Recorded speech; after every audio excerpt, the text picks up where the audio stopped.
This podcast is a member of the Voices of Wrestling Podcasting Network. Visit voicesofwrestling.com to hear the rest of our great podcasts, as well as show reviews, columns, opinions, and updates across the world of wrestling.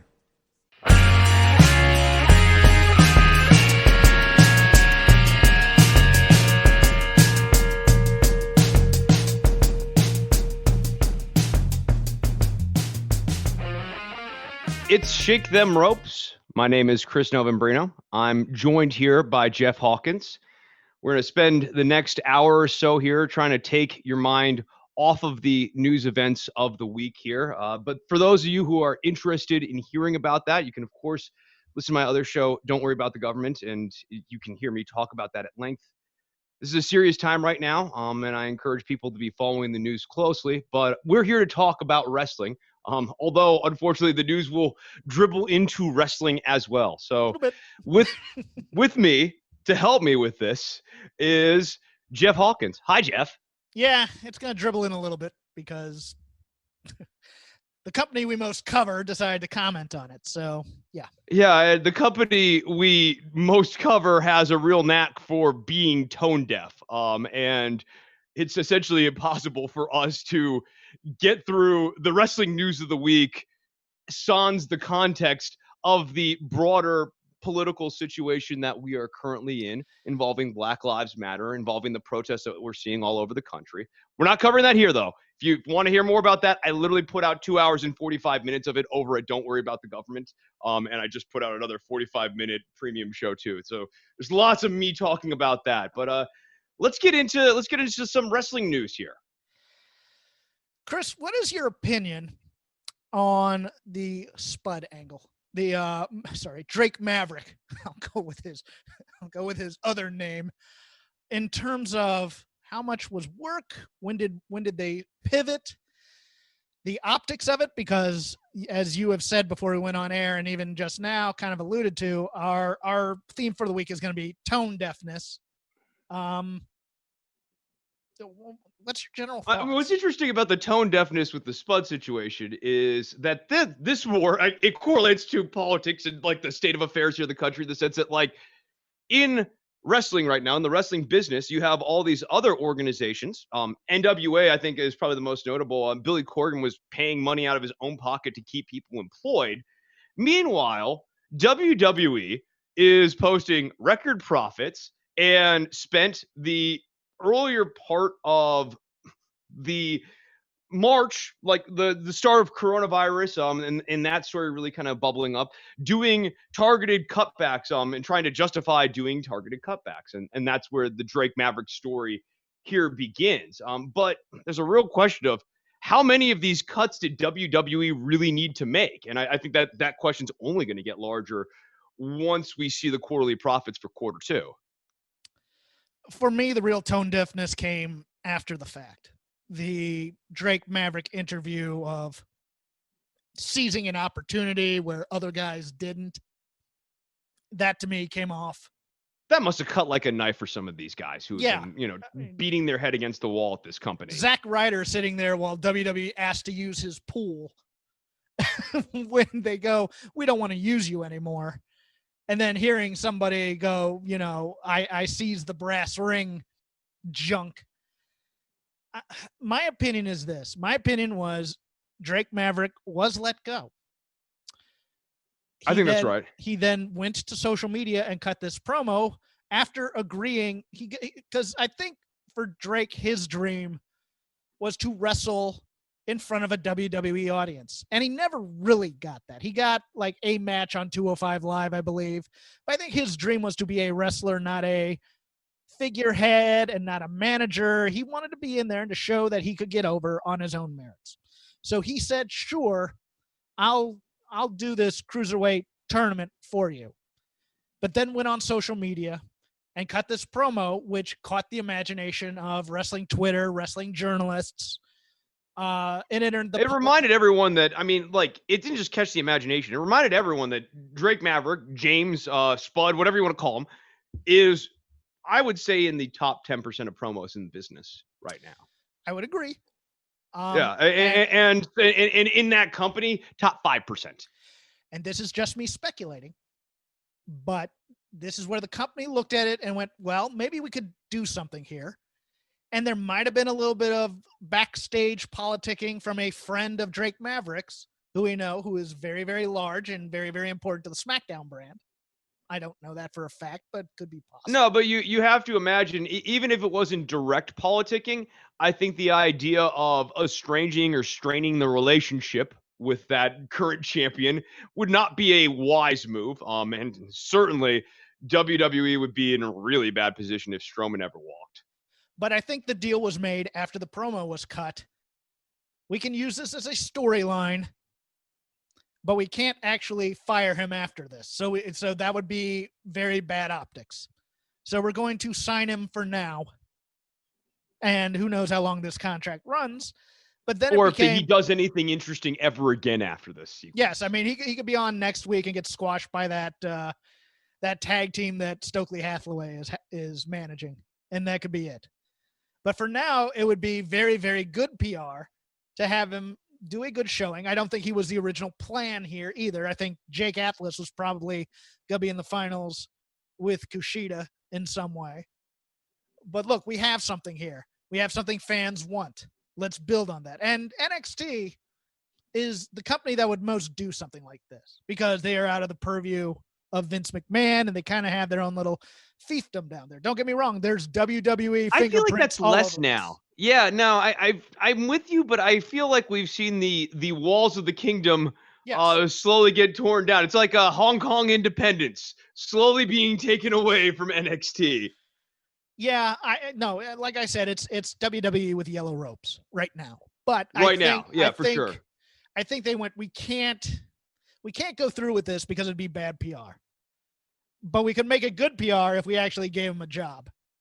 And so I think they did. I don't think they kept it as a surprise for after the tournament. He had to have known because that promo he cut. I didn't like the promo he cut pre-match. I didn't. Where I could, I've been eating ice cream. I can look into the camera this time, which only further illustrates how, when he was doing that, I was like, oh yeah, this is one of the many reasons why I feel disconnected from the wrestler because I don't ever get eye contact with them. Yeah, it's too breaking the fourth wall. It's for sure.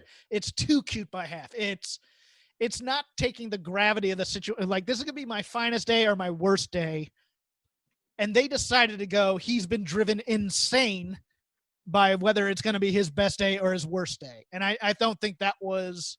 I don't think that was the tone to set for this promo. I think the tone was measured. It's like, look, there's a very good chance it could be the best day of my life, but I also know this would be the worst day of my life. I'm focused. I'm ready. Let's go do this. As opposed to being unfocused and eating cake. That's just that was so weird. Like, tonight I could eat cookies. Tonight I could eat cake. It went into whimsy or like mild comedy. With I could just jump on top of this car. I could go to the ring on a pogo stick. Yeah, indeed. But every time you're bringing up these new absurd examples, you're kind of removing me from you a little bit. I think, what I would have rather have heard is this may be the best day of my life. This might be the worst day of my life. But I'll tell you, this is going to be the hardest day of my life. And I'll never work harder than right now tonight in this ring. Something a little more simple, a little more muted, a little less whimsical. That was the part that kind of missed the mark for me with the Drake Maverick promo. In a weird way, though, I have viewed this program as bad corporate management, tone deaf, but in spite of all of that, and this is definitely not a justification of this, I think it has yielded good, in quotes, wrestling, in the sense that good wrestling to me, from yesteryear especially, is stuff that always made you wonder what is and isn't real. Now, I do not approve of the way WWE got us to this point where we're questioning what is and isn't real. We've covered that. But what I'm saying is, strip that all away right now for just this little section of the discussion. Isn't it kind of fun that you don't really know where reality begins and ends? I think it is. And I think it actually added to this program, but it's a very horrible way to get there. Agreed. I thought it was pretty good storytelling for what they did. I thought so. They really dropped the ball on Jake Atlas, I think, during the course of this whole thing. But between him and El Hijo del Fantasma, I thought they did some good storytelling here for the most part. Yeah, no. The NXT audience and the WWE audience is like super hammy and like too like over the top now. Like the having the the fake actors or the wrestlers out there cheering on and acting like they're an audience. It makes some of those moments feel really hollow. But I liked the match. I think Hijo del Fantasma is going to be a great champion. And he'll have a lot of really great matches. I'm excited to see what he'll do. But yeah, Jake Atlas, certainly it felt like we were going one direction with this guy and we went a different direction somewhere midway through, and he ended up getting really lost in the shuffle because of this. And Kushida, man, this is a dude who's just adrift, right? Or like, I don't know that there's ever been, actually there surely has to have been, but he is bottom 25% of people who have been in an NXT takeover have gotten the dedicated camera turns to the audience and we look at Kushida and then we hype up that guy, just like we did with Adam Cole or any Kevin Owens or any of these other talents in years past, Drew McIntyre. Kushida's been handled one of the worst out of anyone. I would say the worst. I think. Yeah, that's probably fair. He's been rebooted 3 times now.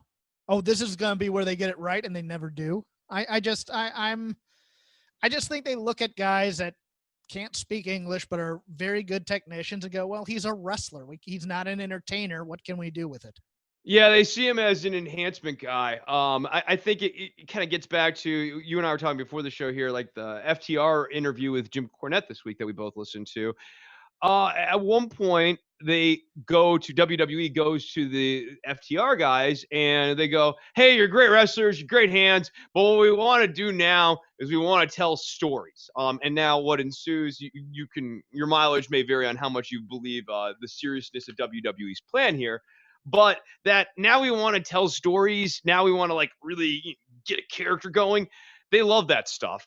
And if you are a person who does not have a great command of English, especially in a acting level of command of English, like you can read and speak a little bit, but like really carrying lines and carrying scenes in English, WWE has a hard time getting a frame on you because they don't know how, for a company that loves to tell stories, they don't know how to tell stories with the strong silent type.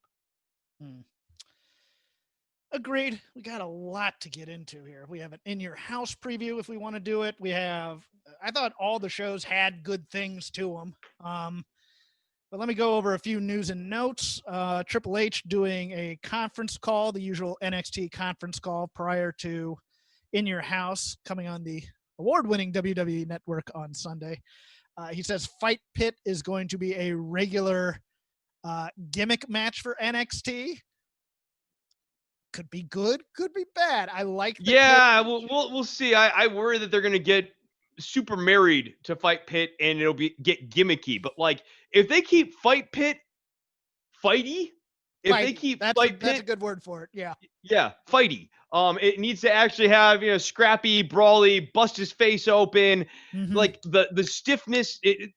Certainly, if this company could ask people to fall off of 10-foot ladders, fresh off of a knee injury or something too. I think you can say, hey, we're going to work a little stiffer, a little bit snugger in the Fight Pit. And that's the vibe of this match. That's where the added danger is in this match. If they do that, great. If we get lots of running around the top of the Fight Pit, people going in and out of the Fight Pit, I do not want people going in and out of the friggin' Fight Pit. If we get any of that, then it's going to move into just a gimmick match, or worse still, if someone starts sliding weapons into the Fight Pit, I'm going to be out on this format. Yeah, the use of it as kind of a de facto scaffold match, I'm not as high on as some people. If you have, punch kick guys who know, and grapplers, how many syllables you want to make that, Hawkins? If you have grapplers and guys who can fight, the tongue went numb halfway through that word. I don't know what happened. It happens to the best of us. Yeah. If you have Vader in there, sure. If you have Velveteen Dream versus Kona Reeves in a grapple pit match, or grapple pit, Fight Pit match. That's the PG way of saying that.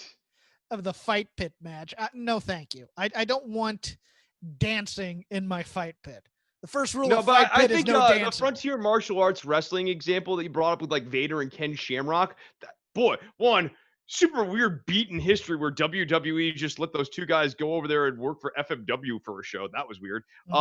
Like two, that's a great match, and that to me is the vibe that needs to be going on in the fight pit. Stiffness, real stiff. Get guys who want to work snug. So yeah, to your point, I do not want to see Velveteen Dream out there in MMA gear. I do want to see maybe Red Dragon in the ring from the Undisputed Era. Those guys, Kyle O'Reilly in the fight pit. Yeah, all about that. But yeah, no, I don't want to see the wacky zany guys trying to do a fight pit and show up in their MMA gear or try to bring wacky zany into the fight pit. Reports have Dominik Dijakovic heading to Raw. I like Dominik Dijakovic a lot. I think he's very tall, which is great. But it's weird because he didn't have much of a character in NXT, to be honest with you, which is both a positive and a negative. It's a negative in that if you told somebody to watch it and all he is feast your eyes guy and his story from his family in Croatia, there's not a lot there. But on the other hand, if Vince sees a big guy and he likes him, he can give him a story and it'll work. So I'm mixed on this. Yeah, no, I get where you're coming from on both sides. I'm gonna say think it's probably a good thing that Dijakovic doesn't have a ton of characterization to date. It wouldn't have been good on NXT because it is certainly even the Croatia stuff. Obviously, it's his real life story, but they weren't connecting it to like a motivation. They were just saying like he's from Croatia, his family, he's proud of his family. I mean, who among us? There are some people who hate their freaking family, but like the sort of default state is I'm proud of my family. Okay, cool.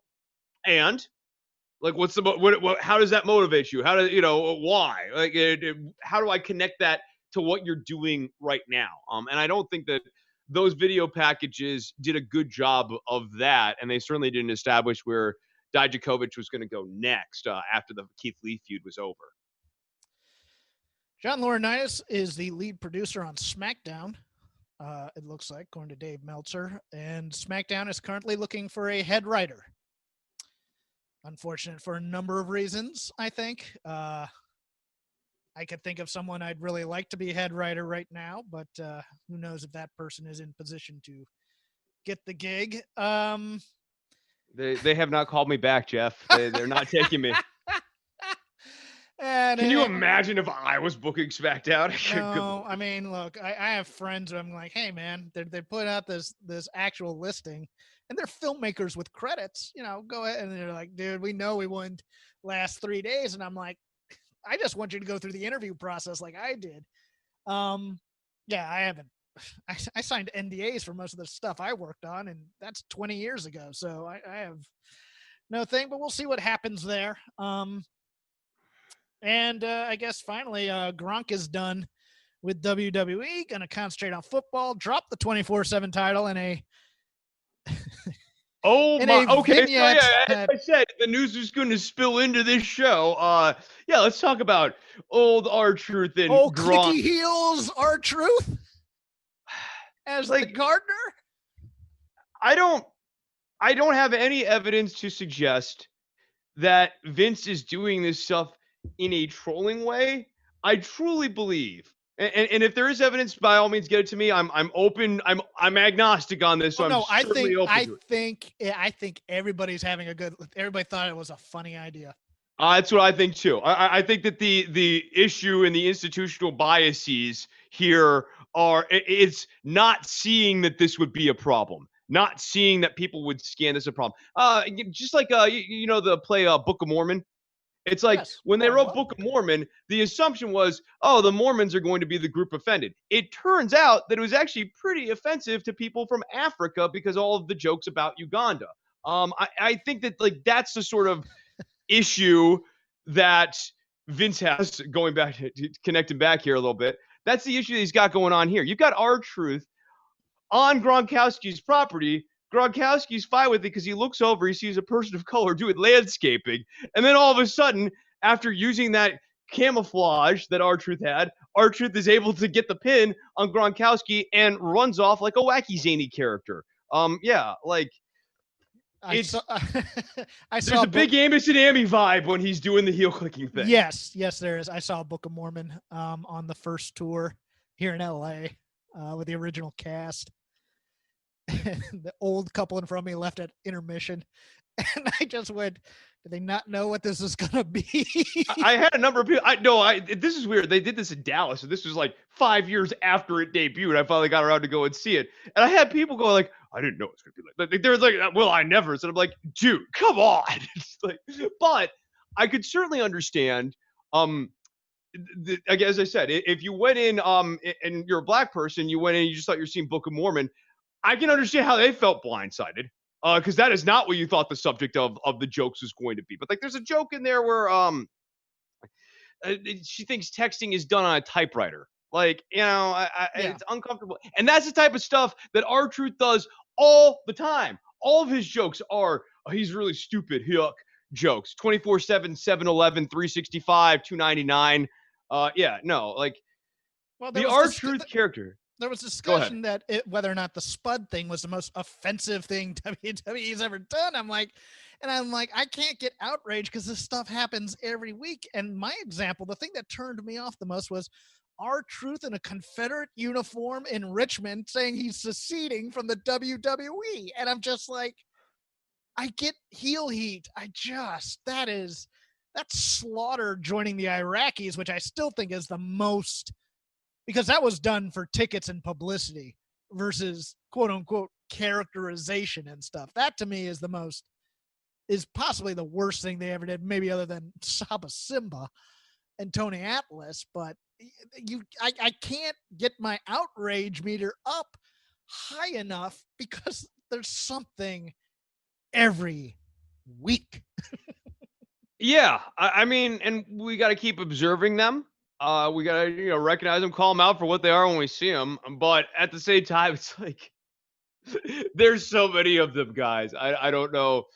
And it's not like the company's going out of business and they are the big star in the solar system of wrestling. So you have to talk. It's like, you can't quote unquote cancel WWE because then like, what is there? They take up what, like 80% of the market share right now. And then Tuesday, of course, every company in the world, it seems, put out a statement, not excluding WWE. But like WWE was very, very studious, unlike other brands and other companies. Yes. And I think a lot of that stuff is a bit hollow or a nice lip service. But WWE was studious to avoid saying the phrase Black Lives Matter. And it doesn't strike me as an accident. Okay. I think you're right on them being studious. I do. I mean, they came out with a statement in support of their people of color in their company. That would be news to some of them too. Yeah, Gushers came out with a statement. So it's just the fruit chewy candy Gushers. Franco-American with SpaghettiOs came out with a statement, and I remember when SpaghettiOs came out with the Pearl Harbor one. SpaghettiOs has always been a very consciously aware brand, Jeff. I won't have you maligning SpaghettiOs on this show. I forgot about the Pearl Harbor thing. One of my favorites, the SpaghettiO guy with the American flag. But it's the philanthropy is the new marketing thing. That's all. It was. I think. Okay, look, the big corporate brands. Yeah, no, I completely agree. Now that being said, there are small businesses like the place that I get pedals from, JHS Pedals. They're a small business based out of Kansas City. They put out a video and a statement about it that I think is really sincere and really heartfelt. And more importantly, in addition to just saying we're with you in solidarity, they actually outline in this video that they're going to be doing stuff in Kansas City, working with charities, donating a portion of their proceeds. There's a way of doing this where it's really sincere, and there's a way of doing this where it's like WWE. Yeah. Anything else in the news that caught your eye? No, I don't think so. Let's get into the in-ring stuff. And, let's do it. There was a lot to like on a lot of shows, both from vignette aspects and in-ring aspects, I thought. Before we start in-ring, though, I need to blade myself to make this feel important, Chris. I will try and get through the rest of the show. Get some color on this. Get some color on this where it's absolutely unnecessary. Oh, Cody. I didn't think it needed color, Chris. I just didn't. Yeah, I didn't think so either. The big blood feud with Jungle Boy? Right? Yeah. Like, I don't. This was just supposed to be a title defense that Jungle Boy was supposed to have an admirable showing in, and do the job, because we're still establishing Cody as the champion. Well, I went there, so let's get rid of our AEW stuff first. Sure. The Tully Blanchard promo on social media with Sean Spears was absolutely fantastic, and it's the kind of promos I've wanted from everybody for a long, long time. The vignette that actually appeared on TV with the black glove in the case was so old school I could smell the mold, and I loved every second of it. Yes, right. Like it's a little cheesy. Oh, it's full of it's not little cheesy. It's Kraft macaroni and cheese. It's SpaghettiOs with synthetic cheese in it. It's Velveeta and a case of it. That's how cheesy this was. Yeah, but okay. What I have always appreciated about AEW is that when something isn't working, even though they've done long-term booking on it and have a story and they know where they're going to go with something, they have generally been pretty good at pulling the ripcord on stuff that's just absolute crap. And they did that with the Dark Order last year, when the Dark Order gimmick, the guy was like, punching the ground or whatever. And they're like, all right. We gotta make this Dark Order thing better. Did it ever become great? Your mileage may vary. But in the case of Sean Spears here, I liked the fact that they realized that having Tully on the boxers didn't even make any sense. It was like WWE style humor where it's like, it's dropping slime on somebody, which they actually did this week. Oh my God. Yeah, they actually did that on television and Double Dare. Yes, I know. I was like, oh my God, I really am a 90s kid. Hell yeah, it's Double Dare, baby. AEW realized that putting Tully on the boxers was stupid. It didn't help Tully Blanchard at all. Certainly didn't help Sean Spears at all. And like they pulled the ripcord on that. I have no idea where they're going with that, by the way. That was just weird. And now I'm gonna try to figure out a new way forward. We'll see what happens with the Black Glove.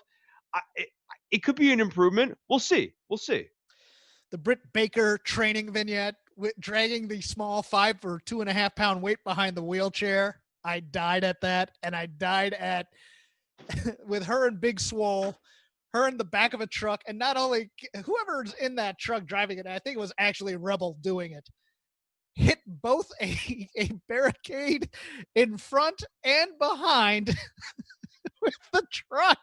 It's another week of these trucks and nobody being able to drive them. Trucks in wrestling is like my new favorite thing. I didn't realize that this is a thing that I like really pop for. Because it's like a goofy trope. I remember it back with like Stone Cold, and like they even kind of then just send up a bit with like Kurt Angle in the milk truck. But now we're like at this new thing where like people can't drive trucks or like drive trucks like 3 feet. And I think I love it. I know it's stupid as hell. Yeah. But I think I'm a sucker for it just because it's so goofy. I thought the Taz promo for Brian Cage was really good. It died after Mox came out, and you realize Jon Moxley is 6'4". Sneaky tall, like Billy Gunn. That was the problem. The problem here is having Cage next to Mox really took the mystique off of Cage, because the whole point, especially someone who used to cover him on Lucha Underground, looking back now, I realized that the team over at LU did a really good job with the presentation, because they always made him feel frigging massive, not just strong, not just jacked, but also big. They did a great job capturing that. They got good angles that maximized his height. He's a big dude. He's like 6'3", or he's a big guy. But they always made sure to present him as big. And AEW, with the way that they were shooting this segment, especially when Mox gets into the ring, Mox looks like he's 2 to 3 inches over Cage, and he might actually At be that in least. real life. At least, Yeah, at least, but, I think it's 5 or 6 inches. He but towered you over him. absolutely should never, ever stage it where the baby face who's supposed to be working as the underdog during this title defense is looming over the heel. Even if you want to get the heel's heat back next week, Cage, he needs to feel like a giant. He needs to feel big like Lance Archer. If Lance Archer doesn't have the big vibe about him, the big and intimidating vibe about him, he's like a crazy guy, but he's not a top level guy anymore. And that's what happened here with Cage. He does this squash match. He beats this guy in relatively short order. That looks awesome. We're building him up. It's a little bit stale because we just did the same sort of thing with Archer a couple months ago or over the last 2 months here. Whatever. But when Mox comes out and he's looking down at Cage, I was like, oh man, this is a problem. That this should never have happened. Mox should have been in the stands yelling at Cage. He just should not have been squared up with the dude. Should not have been looking him face to face. It's an issue with WWE because they like tall guys. And if you have everybody in there that's tall, then nobody's a giant. And then That's also true. And then they come in and you look at them against guys that you like and you're excited for this match and you go, holy crap. I mean, like, if they put Mox and Archer together, I want to see that side by side because that'll be interesting, I think. I think, yeah, Archer probably only has maybe 3-4 inches on Yeah. them. But you really bring up a good point here, which is that wrestling in recent years has, like over the last 2 decades, has really gravitated towards you got to be 6'1" or taller. Like even 6 foot is not quite enough. I remember Rock was 6'6" in kayfabe, and that like seems to be Vince's kind of magic perfect height. The problem is if everyone's 6'6", no one's big, no one's small, and it makes it harder for the monstrous heel to feel really monstrous and the underdog to really feel like an underdog. Like, so, you know, with a guy like Drew McIntyre, you might want him to be an underdog at points. It's hard when he's taller than everyone else. He's a really big guy. But you know what I'm getting at here. It's just you need a foot of difference to really have a foot of difference. Someone needs to be 5'10", someone needs to be 6'10". That's where the, oh man, how's he ever going to chop down that big cherry tree sort of vibe come up? I love FTR. Everybody knows this. So I say this with love. I liked the interview, but I don't think this was the interview to do. I don't think the Barbara Walters sit down, get to know the guys and why they're here type thing needs to be anything other than these two going, we're here to bring tag team wrestling back into AEW and doing the Twitter gimmick of, you know, tag ropes and rules and really just not giving a damn about anybody. And I thought the line they'd like back, I forget if it was the Lucha Brothers or Omega and Page that they said this about, where they said, we'd like to work with them as opposed to we'd like to fight them. I had a couple people try and book that in hindsight and say, well, you know, if they're on the same side, then they'd like to quote unquote work with them. Oh, come on. And guys. no. I will give them the benefit of the doubt on this. I will. But I just don't think the sit down niceties type thing is the thing I want to see from FTR right now, even though we don't know if they're baby faces or heels. I just kind of want them to be kind of a mystery still. I want them to be ass kickers. I liked the end fight where Butcher and Blade, whose wardrobe continues to confound me week after week, especially Pepper Park / Blade. Blade's the one, and you would think Butcher would be the one who you'd be having questions about. No, I it's love Blade, that man. dude. I think he's like, if you've ever seen Diamonds Are Forever, one of the Wint-In Kid guys. Yes, yeah. That's actually that's kind of their vibe, right? Like that's sort of what Butcher and Blade are bringing. Yeah. Because he's totally Mr. Wint, right? Yes, yeah. There's the arcade reference of the week. Yeah, no, he's totally Mr. Wint with the yeah. I liked it. I didn't love it though. It's not what I want from FTR, but it's the give it time, let it play out, see where they're going with it type thing. I think it was just one of those.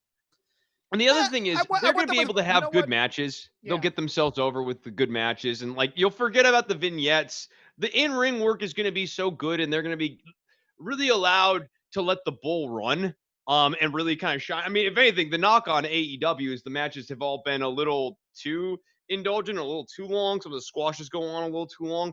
But the Revival knows how to make maximum usage of the time. You and I were talking about Rude Gable versus the Revival from February this year, which is like a nothing burger match.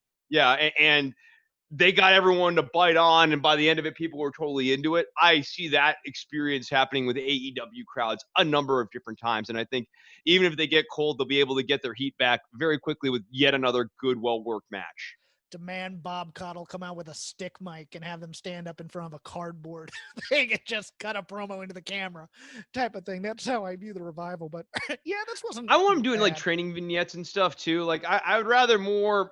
Here's what I want of them. Not what are they doing here? What is the relationship between Dash and Dawson, or I don't know what they're called right now, but like what is their relationship like? How does it? How do they motivate each other? And not because you want to break them up at some point or another, just because like we want to get into their heads a little bit of like them studying moves, thinking about different techniques. That just how does this team put stuff together? I want a little bit more of that. Right. Yeah, that's all I got for AEW this week. I thought the Jericho Mike Tyson stuff. I get why they are trying to get the most out of the money that they spent on Jericho and Mike Tyson and getting Mike Tyson to come in there. But like every time I see Jericho yelling at Tyson, I get Sid yelling at Goldberg, why me? Vibes, like in a serious way. Yeah, I can't imagine these two doing a match. I can't. Mike Tyson has to knock him out in 5 seconds. That has to be it, right? Yeah, no, it's got to be. I mean, it's got to be, right? Or knock out Sammy. Knock out Sammy in 3 seconds, and that's the match. A tag match with like him and someone versus the Sex Gods, and then he just knocks out Sammy. I'm fine with that. It's Mike Tyson doesn't have the pull with me as he does with other people, and then just bring in a bunch of MMA fighters and a out of work actor. Yeah, that's the part that I thought was goofy. Tyson could be a fun character if you had a clear thing for him to do and you leaned into more of his lighter side. Him as the intense ass kicker at this stage of the game, although he looks fantastic. He's in excellent shape right now. I think we all know Mike in a more multidimensional way at this point. In the kind of common vernacular, it's not the 90s anymore. He's not, didn't have that mystique about him, which is a bit of a bad boy. When I say bad boy, I mean like actually bad person. Mystique. You've got kinder, gentler, looser Mike now. He likes to have a good time. He's a fun guy. You saw him in The Hangover. You love that scene. Like that's Mike Tyson's energy these days. And I think if you're going to book stuff with him, it's got to be kind of playing into that. Because what happens is you go, oh, I want this to be intense. And Tyson's like doing like goofy flexes and stuff. Like, I mean, he's hamming it up anyways. Just run with that. Going over to the main roster, I'll just list things from Raw I really dug. And if anything catches your fancy, go ahead. I think the Seth Rollins Ray character development this week was the best it's been. And Seth Rollins offering to induct Ray into the Hall of Fame was such a great dick heel move. This was the week, much like we'll get to on SmackDown with Aunt Pam, my girl Aunt Pam. This was the week where Seth started to find the character, I think. And Ray's response was also outstanding. I thought the Kevin Owens, Apollo Crews stuff was kind of cool. The back and forth before going into the tag match. They put Crews over in the match, which was great. Don't know if they're going to... it's nice to see Crews finally being appropriately taken care of at this point, or like actually getting some attentiveness. It's way too late. But like, if you look at the mirror image of that, it's Shorty G over on SmackDown where they're putting him in a 6-man and they're having him save the day from keeping someone breaking up a pin on the guy he was feuding with in the ring. And it just made no sense. That you didn't do anything for Shorty G in that New Day match on SmackDown, even though that's what you were trying to do, because he didn't get to get the pin. And all he did was stop people. You can't do anything for Chad Gable until he's liberated from this Shorty G name. I agree. I will say this. Billy Kay may not be the work rate fiend that you people want him to be. She's such a character, though. She is one of the best characters She's such on a character. this Yeah, she's so. show. She cracks me up so much. She had so goofy. Alexa Bliss trying not to laugh, and with her antics and the squealing and the verbalization stuff, and her in an empty arena is a highlight. I loved the stupid match with Nikki Cross. I loved her in it. I think she's fantastic, and I think she and Peyton are a fantastic duo, even if they're going to break them up, because it looks like they want to make Peyton Royce a baby face to see what they have with the hell. I'll be honest. I think they view her as the star of the duo. Well, that actually gets us into a different topic here that we were going to talk about here in SmackDown, but why not talk about it now? Which is that this is a company that seems to have a sustaining relationship with over-prioritizing blondes. I've been down this road, kids. Anybody who's listened to this show knows that I think they push blondes. And it's not to say that, I like Peyton Royce, so I really want this to be complete. No, I think she's really, really talented. So, and in terms of in-ring work, this is one of the few times where it's like, no. Billy's not a good wrestler. She's a fantastic and entertaining personality, but the in-ring work is shaky, and it's been 5 years now. It's in the Nia Jax zone where it's I would love to see some growth, but where and how? Peyton is obviously the steadier talent, but WWE chose this week to tone deaf yet again to bring up this idea that there is blonde privilege in WWE. Sonya Deville is our vehicle for this. Sonya cuts a promo where she talks about, in this company, blondes always get taken care of. They always get the chances. They don't let black-haired people benefit from this. Instead, it's the blondes who are always the winners. And then Lacey Evans takes exception to this, showing solidarity with her blonde comrade, and says, well, I'll see you in the ring, little missy, and you're a whiner. You think that there's an institutional or structural bias against you, but you're really just being a petulant child about this. Let me cut you off here, though, because something just came to my mind, though. What if they're writing this for me? For you? This is a shot at Hawkins's gimmick of saying these things, and it's is it tone deaf or is it? I don't think they're doing social commentary at all. Okay. If they were writing it for you, that would mean that they'd have more awareness and depth, and context. Okay, no, but I mean, the people like me, not me. Oh yeah, sure. There's an asshole with a podcast. We're gonna write a story for him. No, not like that. But the I get your thing, but are they being tone deaf or are they going into the skid? That people always say that there's a bias in favor of blondes. Yeah. I mean, okay, so they're turning into the skid, but then they're ignoring the broader context. So they are being tone deaf because they're not. And then, of course, Lacey gets the pin after a distraction. So right after a distraction, when the blonde comes in and accuses Sonya Deville of whining and trying to take shortcuts, blah blah blah, and that essentially is a form of cheating that sabotages the black-haired person. This is obviously problematic, especially when I can flip the channel and see issues involving prejudice on live television and news feeds. Read the room, guys. Read the room. Okay. I did not take as strong a take as this. I know that there is blonde privilege. I just didn't see it as tone. And that's the other part, too, is denying the privilege that is actually institutional there.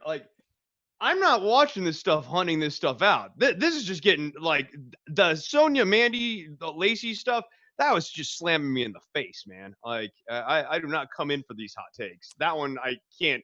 I don't know how to talk about that dynamic in any other way, though. Okay. Nia and Kairi. Woo, let's get Nia off of television and out of a ring. Yeah, Kairi used to train people. Let her train Nia. I agree with the consensus that this was mostly Nia's fault, hurting her. This was the one where she went into the ring steps a little hard and ended up busting herself open, and they did a lot of edits to cover for it. And then finally, I know that the character isn't much. especially when you hear the promos. I'll watch Asuka and Charlotte beat the crap out of each other all day and twice on Sunday. Oh yeah, absolutely. I think the in-ring work is great. Asuka is Charlotte's Vader in many ways. In terms of the Flair Vader thing that you love. Yeah. No, I totally get where you're going with that. And yeah, I kind of agree. Like, I think that Asuka just, it's interesting because it's more like Charlotte's Asuka's Vader at this point. But yeah, no, like I really, yeah, I like it. I think that these two guys or these two ladies work really well in the ring together. And yeah, my issue is just it's getting into it, not figuring out. Going back to what I said earlier, strong silent type. Asuka doesn't need to say 10,000 things we don't understand. Mm-hmm. And it would be better if she said 5 things we did. She can get rid of the green stuff because that's for her heel character. Now that she's been babied, we can get rid of that stuff. Yeah, if you want to even kind of change up her look yet again, I'd be down with that. Yeah. But yeah, no, I think that's an interesting thing. I kind of like, I like the green, like, punky thing. I mean, it makes her cool. But yeah, no, I get where you're going with that too. It's like unsettling, but I like the fact that it's unsettling. SmackDown, all hail 2-belt Aunt Pam and Sasha Banks. All hail, bow to the really Bailey. But really Bailey. I like Bailey chattering. It's my favorite spot in any of her matches at this point. You're mine. I'm not yours. Say who the first tag team champions were, Michael. Oh my God. There's a moment in the thing. They cut away from her, but she's in the middle, kind of doing a little bit of a Flair strut. She's found the character. And I even making fun of the Bailey wild, wacky, inflatable tube-man elbow thing. Like, yes. Love all of it. She's found the character after weeks of kind of struggling. They originally were kind of trying this Cleopatra thing with the crown. My only knock on the match, the breakup spot didn't make sense. When Sasha has the bank statement on there and Charlotte decides she wants to get it, I didn't buy it. I think she should have gone with a Boston Crab to try and double the thing, but knocking Sasha out of there to kind of play up the contention story, and Sasha Banks was great in this match too. I don't know what. No, it was a needless beat in this match. Yes. Of Bailey trying to snub out Sasha. Now, like, granted, long term, Bailey being the heel and Sasha being the babyface is a new, fresh pairing. And a new, fresh angle. It didn't need to happen here. I agree.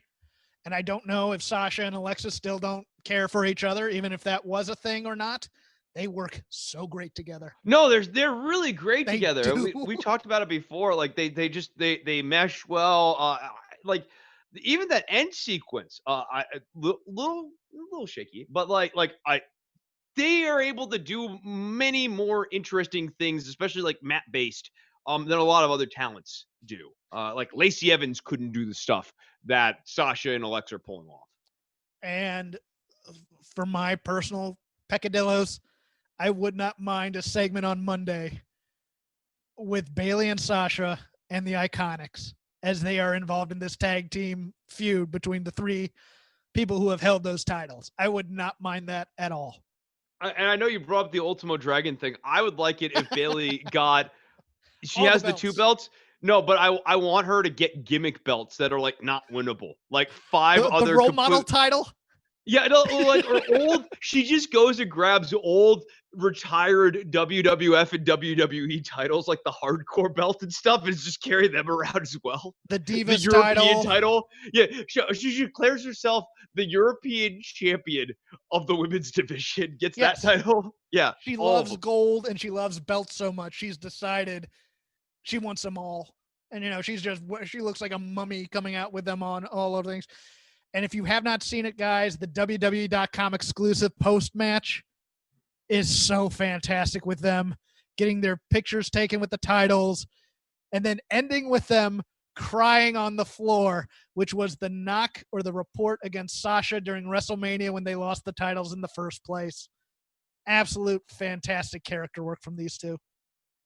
So what I didn't like in this show, although it is quality heel work, because there's not a faction outside of wrestling that I dislike more that isn't like in politics. Miz and Morrison as the Impractical Jokers guys. Those guys are heels. The Impractical Jokers team. I did not care for Miz and Morrison as the Impractical Jokers. Did not care for that. I didn't care for the Jeff Hardy promo. Forgiveness is earned, and I don't think he's gotten there yet. I get that they're going hard into his addiction story, but look, dude, he just had a DUI last year. It's a little early for me. It's weird to be doing this, given the fact that Jeff's not in a good, clean place right now. He's trying to get there. Hopefully he's making progress, but like, the first 12 months after you've fallen off the wagon, those are the toughest. Mm-hmm. That's the challenge where you really got to get everything back on the wagon. You went into the Mandy Sonia stuff. What did you think of the Otis Mandy vignette? I have nails on chalkboard feelings every time I hear knockoffs of the Cars done that poorly. Yes, it's a reference to Fast Times at Ridgemont High. And they're doing a horrible cover, or that's not even a cover. It's like a really, really bad imitation of Moving in Stereo by the Cars. Yeah, we get the perfunctory suntan lotion as sexual shot with Mandy. Okay, PG show, kids. PG show. I just like their dynamic. Otis and Mandy's dynamic is so much more fun and playful and cute and likable during the week on Twitter when they're just like dancing and doing training stuff together. Like that's what I want out of these two. Yeah. Just have them like be really good friends, doing stuff, doing fitness stuff. Like the thirst trappy stuff. Just it's silly. And like it doesn't make the Otis and Mandy relationship have any level of depth, which is what I would need it to have so that I can buy into it and really be like, I like these two together. And then you can break my heart when you break them up. Yeah, for me, I think the line is he got the girl already. We don't need the low self-esteem stuff. That's also true. We don't need him to be self-deprecating. We don't need him to be all shucks, I'm in over my head. Because if you've ever seen those kinds of relationships, as soon as the guy starts doing that, the woman loses interest. Now, if you're going to do that as a story, I'm fine with that. But he should be, we're actually in love, and go with that and do that. That's my character. Yeah, he should totally be riding high right now. He's got the briefcase. He's got the woman. He had the big one. He's got everything he wants. On top of the world, looking down on creation. Like that is where Otis needs to be right now. We have had now in the month we've only just begun by Rhea Ripley, and now another Karen Carpenter thing in wrestling. What are we? I am the arcane person here, people. Me. Oh, all right. No. Someone's coming for the throne, Hawkins. Someone's coming for the throne, and we got to play King of the Hill now. And now I got to think of something from like a 1966 movie that I just know. And then finally, this is like that scene in Rear Window.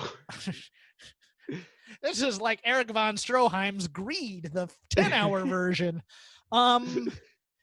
Drew Gulak and AJ Styles, I thought was a fantastic really match. Fun for what it was. Yeah. No, you didn't like the vignette. You didn't like the vignette going into it. I liked Daniel Bryan's. I like Daniel Bryan's promo for what it is, but please, I think your criticisms are valid here. Go ahead. I mean, this is again, it's the drums of everything throughout the week here on the WWE television stuff, and obviously the bigger context. But AJ Styles and Daniel Bryan locking horns. AJ doing a classic heel trope characterization, accusing the hardworking guy of wanting handouts. Totally fine. This week, maybe not. I would rather we went somewhere else. Honestly, does AJ need to be a heel to get this match to where it needs to go? I don't know that he does. It was odd because he was like a babyface last week. Right. Yeah. And then they try to work in this whole bye week thing. And he goes, well, that makes me smart. Which they're trying to play off as a heel thing, but like, no, that makes you smart. Like, yes, why would you wrestle? Everybody else is looking to get back into the tournament because of the injury to Elias, I think it was, or no, the injury to Hardy. Yeah. And it's like, well, no, let them deal with it. I'm the guy who's earned the bye, so I'm fine with all that. And that doesn't have to be a heel thing. That's just hey, I'm getting well rested, whatever. I mean, you can do this a couple of ways. I understand why they're going into the heelness of it, though. No, I get why they're going into the heelness of it, but like, we shouldn't have being smart. And that is exactly what not wrestling when you don't have to is. Being smart, touted as or framed as the heel move, whereas taking an unnecessary risk for not particularly clear reasons is the babyface move. It's of all the things we talked about this week, it is my least quibble because, as I said, there's a long tradition of the heel saying that the babyface who's hardworking is actually the one who wants the handout, blah, blah, blah. Like, it's a projection thing. I like that. I'm actually fine with that, but we see projection all the friggin' time in the real world. So I like having that mirrored in the wrestling universe. It's just this week, it stung a little bit differently, and I'd rather they hadn't went that way. But to get to the Drew Gulak AJ Styles match, I mean, look, Drew Gulak is always a treat. AJ's great. This little Daniel Bryan Federation, man, I could watch the hell out of it. I give them their own show. The please. Daniel Bryan Vanity Wrestling Federation is my favorite wrestling federation in WWE. Absolutely. Yeah, because, in wrestling, because you got like AJ Styles, Drew Gulak, Cesaro, Nakamura, Daniel Bryan. You kind of have Mojo Rawley and Chad Gable now involved in it, too. And I don't mind Mojo Rawley as much as some people do. His character is cringe, but his physicality he can be really good. Great. His physicality is good. And he's actually, like, this character he is doing sucks. But he is actually a talented performer, and we've seen him do, like, unbelievably good promos before. Root for that guy so hard for them to figure out what the hell to do with that stuff that he's done. And it's been 5 years, and nobody knows. And it's killing me, man. No, but to that point, I think if you want to unlock the Mojo Rawley puzzle, because he's got stuff. This is not a person like Nia, who we discussed earlier this year. It's the breaking ground thing that really made me fall in love with him, because you can just see he loves this stuff. Yeah, and you've seen it. We've seen a number of like exclusive promo stuff things too, where Mojo's really just like been Drake Maverick levels of good with his promo. So I would love to have that handed over to Daniel Bryan and tell DB and AJ, hey guys, figure it out with this dude. We think we got something here. You guys tell us where we need to take this, and make it work in your little Daniel Bryan federation. And then you need to just give, I don't know, like the Intercontinental title or something for that whole little federation to play around with. Chris, we have a network special, I would guess, on Sunday. This is where we'll get into our NXT stuff. The go-home show was Wednesday. 6 matches on the card. Again, on paper, the absolute weakest NXT takeover we have seen, in my opinion. Look, I've doubted NXTs before, kind of looking at things and going, okay, there's this really weak match in the middle, but the strong ones will go, and it's been good. But there's a few holes in this one, in my opinion. But I'm going to be optimistic about it. I think it will still be a fun show. Your thoughts going in?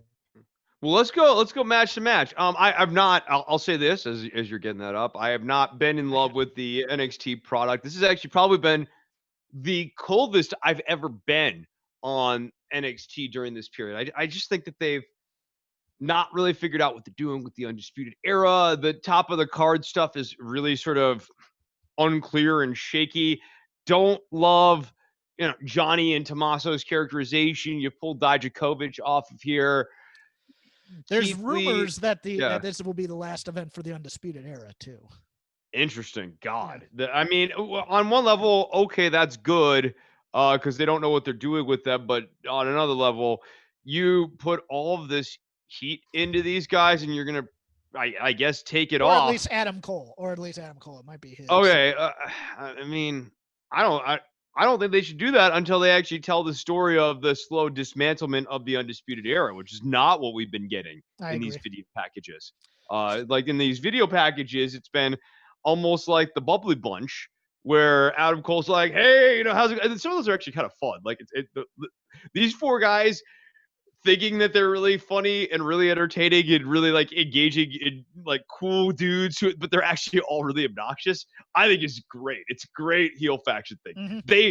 Because it sort of takes the heel or the cool heel vibe and actually resets it the way it ought to be, which is they think they're cool, but they're heels.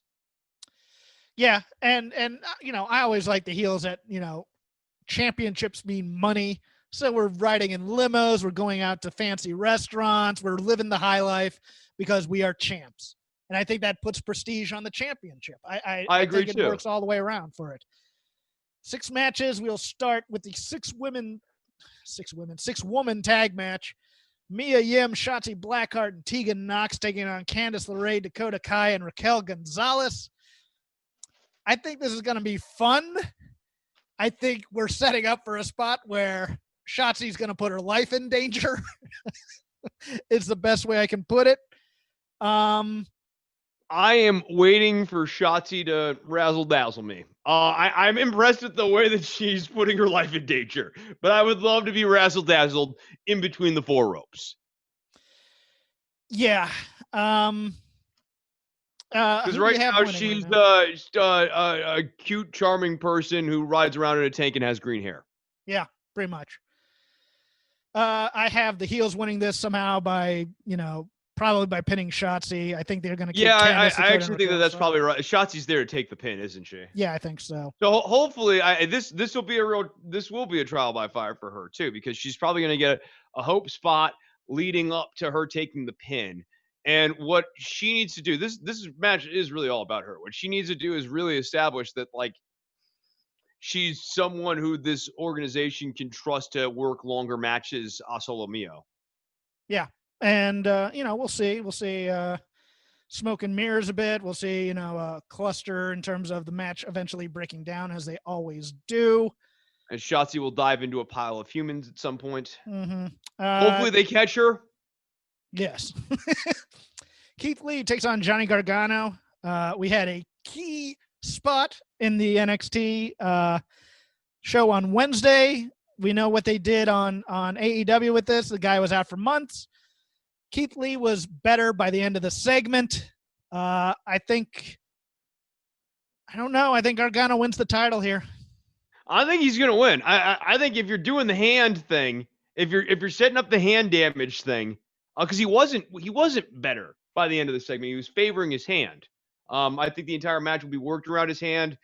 I don't think he will tap out because of his hand, but something will happen at some point. Perhaps he is unable to hit the spirit bomb because of his hand. Perhaps he throws a punt. Like, something will happen that will affect him because of the hand thing. And yeah, I think, look, the only thing that makes sense, honestly, would be to have Keithley lose the title here. And maybe the plan is, going back to our boy Dominic Dijakovic, to just get Keithley and Dijakovic up there as a tag team. I'd take that. A Twin Towers type thing? Big old tag team? Yeah. Give me that. I'm into that, especially as you're building up some heel teams and stuff. No, it'd be cool. It'd be cool to have Keithley and Dijakovic there as the Twin Towers. I think that's where we're going, and yeah, I think Johnny wins. It's almost a little too obvious. Great vignette, I thought this. Well, good vignette. Great vignette comes later. Good vignette with Adam Cole and the Velveteen Dream, I thought. Adam Cole defending his title in a backlot brawl, last chance. If Velveteen Dream loses, he can no longer challenge for the NXT Championship while Cole is still champion. How do you see it, Chris? I think Cole wins this. I think I know we just talked about Cole maybe moving up and going up to the main roster. He might. That might still occur, but I think if that occurs, he's going to abdicate the title. And essentially, like the title will be held in abeyance. I think Dream loses this. Inclined to agree. I think maybe you don't do the big strapping in a backlot brawl match, right? Right. And I don't think. I just think they're going to do something with Dream here. I think it's going to be one of those things where maybe they dress him up or they put him in a mask or they have to find a reason. I think they're going to probably take him off of TV at this point because of his outside issues going on.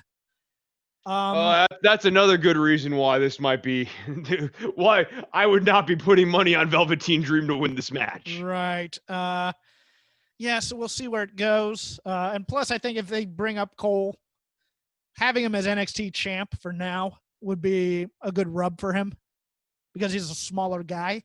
Yeah, that's true too. I mean, this company, it's all the same company, right? Put him back in the Daniel Bryan Vanity Federation where he had a nice win on SmackDown leading up to Survivor Series. I think that's fine.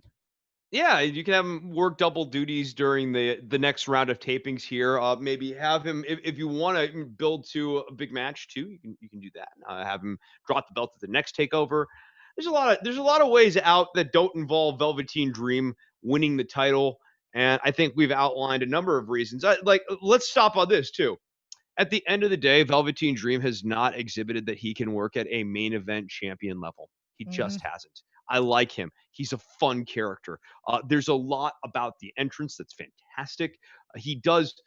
Jeff's a little colder on him than I am in ring. I think that Dream has moments outside of the noodle punches. The noodle punches are just awful. But when he's doing his big spots, throwing the drop kicks, jumping off of stuff, he's a big guy. It looks good. But this is not a main event act. It just isn't. It's a main event entrance. I think when a guy's carrying him, he's fantastic. That's my issue with his physicality. It's not that I'm not high on him. It's one of those things where he can't be the best guy in the ring and you have that main event level match. He over delivered on his matches with Ciampa and Gargano. And why is that? But I was also waiting for the eventual evolution, and I haven't seen the evolution part. You can watch watch a guy Montez Ford is a little bit the same way. You are fascinated by how just awesome he was with his leaps and his other things and his physicality. And then you want the next step, and he's done the next step for the most part. I think Montez Ford, he's not going to be Kenny Omega, but he knows now how to work within the confines of a tag team match very, very well, I think.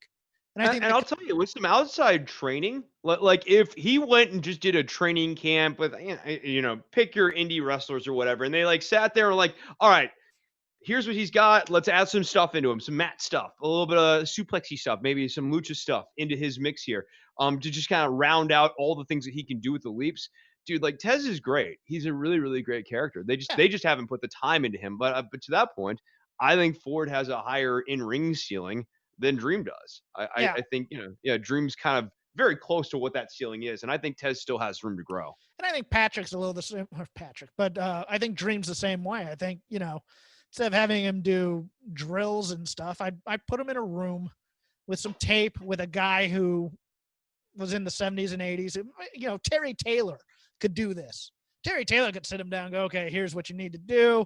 And then, they have the guest coaches come in of various styles. They have the lucha coaches. They have Drew Gulak come in and coach. They have other people who can coach. It's just a matter of the right kind of teaching versus what I think they may tend to do. But I don't know enough to comment on that, so I shouldn't. And then honestly, Dream, I think would benefit from going and doing some Evolve shows and doing some indie spots and just working some different styles of matches. When those come up, and I think that's another problem. That is a problem right now. Yeah, sure. But they could have done that before now too. That's very true. Well, he did a little bit, but not enough, I think. Finn Balor. Clearly. Finn Balor versus Damien Priest. Man, I remember this feud's been off TV for 3 weeks. Who cares? I'm laughing because it's I remember moons ago talking to someone I know from my old job. I'll just leave it at that. And I was very into New Japan at the time. It was 2012 or 2013. And I was telling them, oh man, it would sure be great if this guy, Prince Devitt, came over because he would totally be very, very big in WWE. He's got, movie star good looks, and like he's just got a fun vibe about him, and he does all the face painting and the kind of cosplaying stuff. Like there's just a lot for the average wrestling fan, especially in the early 2010s, to really sink their teeth into, latch onto, and be very excited about. I never thought we'd be in 2020 and he would be like just an ice cold entity, dude. Like it's a shame to see is what it is. He was uber popular and they cut him off at the knees. I mean, that's the only way to describe it. We thought these two might have a partnership of some kind, much like he was the old first Devitt champion. Yeah. They didn't just cut him off at the knees. They lopped him off mid-thigh. We thought there might be a bad luck Fale relationship with Damian Priest. I haven't seen that. I think Damian Priest has some really good stuff he can do. I think the gimmick needs to evolve a little, and they haven't. I think the in-ring or the ring entrance is just the Archer infamy stuff needs to go away, quite frankly. I think It's not a big show entrance either. It's goofy. It's like a mixture of like Gangrel and the Archer of Infamy is just like a. But I also think it's a meaningless catchphrase too. Mm-hmm. Like Archer and Infamy, like I guess they kind of sound cool. And I sort of feel like maybe the impulse initially was he could be the architect of infamy, and then they realized they already have an architect. But like an architect of infamy through a job catalog. Wait, he's the plumber of infamy. Nah, the roofer of infamy. Nah. He could be the systems analyst of infamy. Of infamy. No, we can't do that. But I think I think Balor gets a win. I think he's the next guy for Cole. That would make some sense. That's interesting. Okay. I could see that. Yeah, because they did already sort of set the table a little bit between the Undisputed Era and Adam Cole and Finn Balor. That would make a lot of sense, and that sort of connects the dots on what's going on in the Velveteen Dream match. So, yeah, I got Balor going over here. I was going by Wikipedia, and I should have just done my own order, and I didn't, so I'm going to switch at the last moment here. Tommaso Ciampa taking on Karrion Kross with Scarlett. The Smoke Show and Karrion getting their first takeover. Who knows? I think Tommaso has to lose, and I think Scarlett has to screw him. People aren't going to like it. I think people aren't going to like it. I don't know how you get a good match out of the finish that they necessarily have to have here. Yes. Because everyone sees the finish coming from a mile away, which we've talked about this before. I forget what the term is that we use, but like, it's that thing where you're watching a match, and because the match's outcome is so predetermined, it keeps you from really sinking your teeth into the match. I think that this match is really going to suffer from this, because either Karrion Kross is going to win because of a schmozzy screw job, or he's actually going to beat Tommaso Ciampa outright, which would be awful. Has to be screw job. No, has to be screw job. Has to be screw job. It has to be. Cannot be clean, because Tommaso is too much of a character here, unless they're going to reinvent Tommaso. And look, we've seen the problems with Gargano doing that. This feud must continue. So Scarlett's doing something to Tommaso. And I hate her on NXT too, like the faces and stuff. I wanted to be willing to go here with this, especially because I think like valets and managers and stuff are really, really super useful in wrestling. And Scarlett's got star power, but her acting sucks. I'll say it. It sucks. It leaves something to be desired. He's just hiding behind me. It sucks. Hawkins is trying to be diplomatic. Okay. Nope doesn't have any time for diplomacy. I will give you the worst finish, and I know it's on the table. Not there, but I know it could be on the table because it's been done already with somebody else they were trying to push on the main roster. They babyface Karrion Kross after Tommaso Ciampa hooks up with Scarlett. Chris, what is Karrion Kross's gimmick? Is this a rhetorical question? Because I'm really struggling. Like, he's mystical entrance guy. But what does all the imagery tell you he is? A vampire? Uh-huh. I was going to say he's Gangrel. the Shayna Baszler. Oh God, he's gonna drink the blood of Tommaso Ciampa. He The bites him black in the heart. neck. He bites him in the neck, Chris. No, I'm gonna re-raise you. And the Or blood Scarlett is does. black. Oh, it's Papa Shango. Because he's the black heart, you see. Everything about the Karrion Kross and Scarlett gimmick screams vampire, 50 Shades of Grey type of thing to me. I think they do something mystical here. I think they go storytelling. And there, I think that's on the table here for the screw job. The only thing that makes me a little cold on that, because I do think that would be on the table, is that like NXT has generally been gun shy at embracing the full mystical storyline, even when in some cases I've been the one calling for it as the former Lucha Underground reviewer here. Like, I'm cool with this. Take me out these jerseys. They're goofy sometimes, but like, I like me a good Undertaker Kane. We burn down the house storyline. Like, okay, sure. But I don't know. But I'm not optimistic about this match. This is out of all the matches we discussed so far, this is the one I'm coldest on. But like, yeah, and if this is following the Damien Priest Finn Balor match, this is gonna be a very rough patch for the show. And finally, an outstanding vignette on NXT this week for the women's triple threat. I thought they did wonders for Io Shirai. I thought Charlotte was quite good in it as a professional wrestler trying to maintain her status and also coming back to the old neighborhood to dominate. And I even thought, look, I don't think it was the time necessarily in the push to do it, but I think, look, if you're going to take the belt off of Rhea Ripley, she needs to go through a rebuilding phase. And I think plucky underdog Rhea Ripley right now compared to Charlotte's character is a pretty good call. Yeah, no, it's got some good traction. I was really doubtful. Like when we initially looked at the thing that they were trying to do with her, we were not particularly warm on it.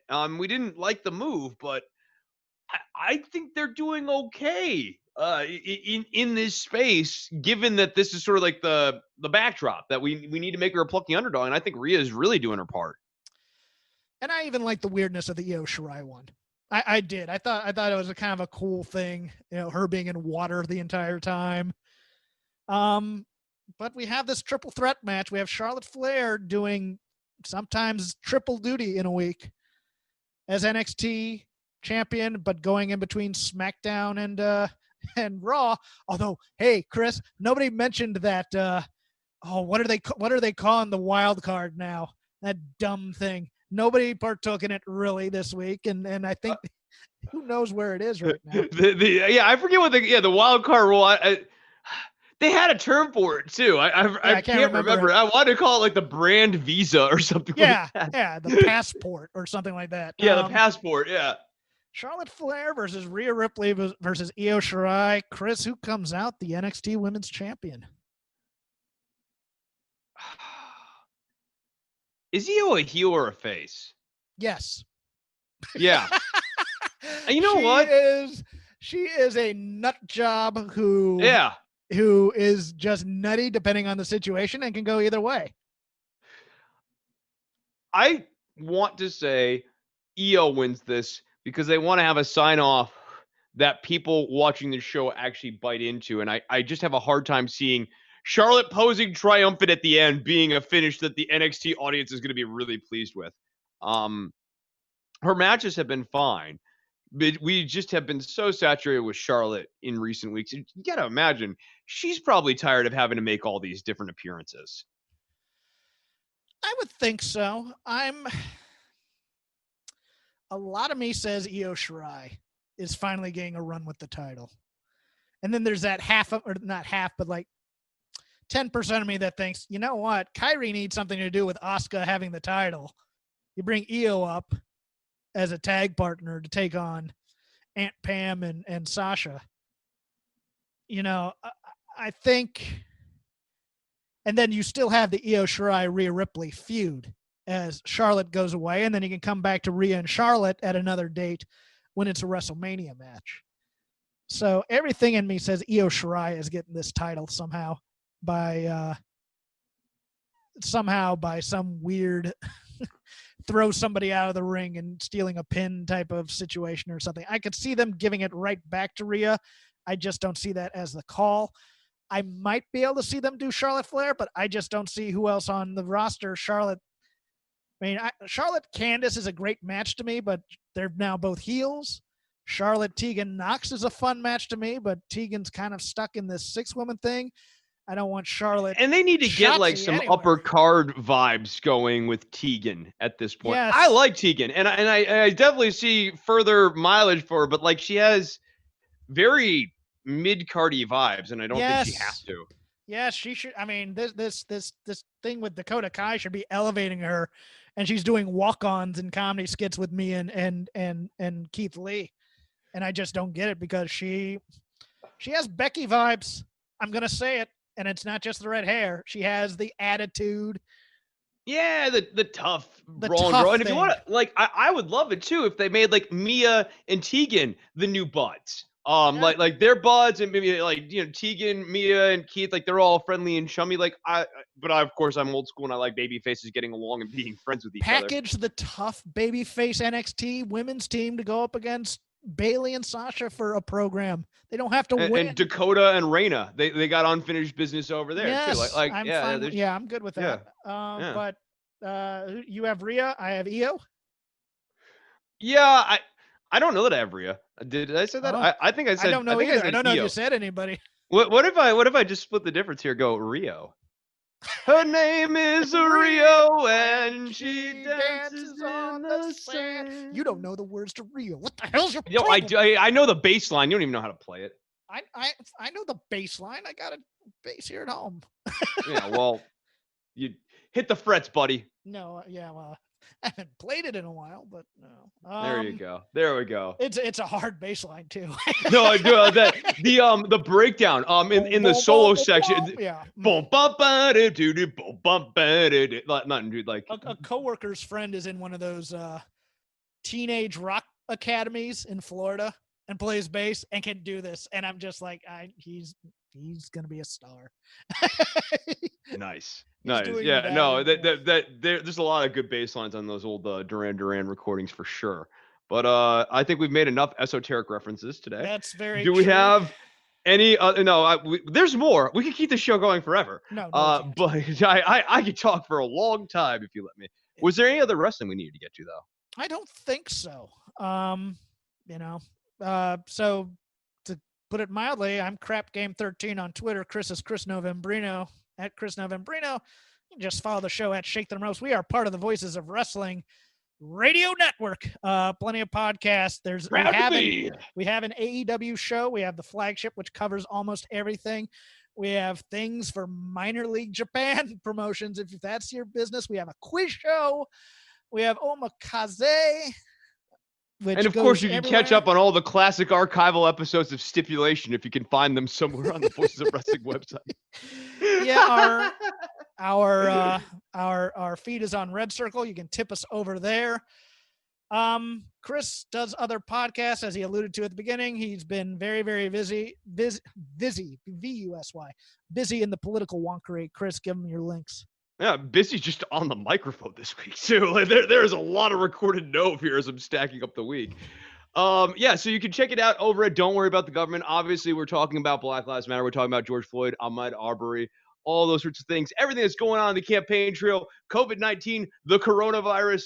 If you want to hear me talk about any of that stuff at length in a much deeper and kind of nicer form too, where I have like edited edited audio packages and stuff, go and check that out. It's over at don'tworry.tv. You can also check us out at patreon.com/DWATG.